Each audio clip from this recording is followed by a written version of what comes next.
నేను స్నానం చేసి వాష్రూమ్లోంచి బయటకు వచ్చిన ప్రతిసారి నా వైఫ్ ఒకే మాట చెప్తుంది, బాత్రూమ్ తలుపు తెరిచి ఉంచు లేకపోతే ఆరదు అని. నాకు అది ఒక సాధారణ అలవాట్లాగా అనిపించేది, కానీ దాని వెనక నిజంగా ఓ ముఖ్యమైన కారణం ఉంది. అదేంటో వాళ్ళు చెప్తాను వినండి. మనం వేడి నీళ్ళతో స్నానం చేసిన వెంటనే బాత్రూమ్ మొత్తం ఆవిరితో నిండిపోతుంది. అలాంటి సమయాల్లో కనుక మనం తలుపులు మూసేస్తే ఆ తేమంతా లోపలే ఉండిపోతుంది.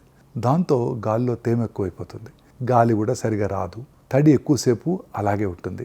ఇది బ్యాక్టీరియా ఫంగస్ పెరగడానికి సరైన వాతావరణం.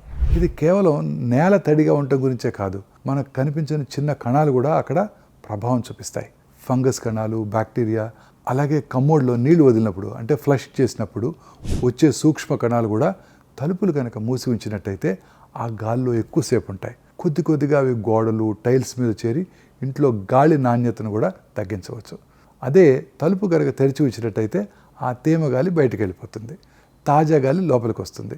దాంతో బాత్రూమ్ త్వరగా ఆరిపోతుంది, ఈ సూక్ష్మజీవులు పెరగడం కూడా తగ్గిపోతుంది. అందుకే ఇకపై స్నానం చేసిన తర్వాత అలవాటుగా తలుపు మూసేయకుండా కొంచెం సేపు తెరిచి ఉంచండి. చిన్న విషయంలాగా అనిపించినా ఇదే మన ఇంటి పరిశుభ్రతను, మన ఆరోగ్యాన్ని కూడా కాపాడుతుంది.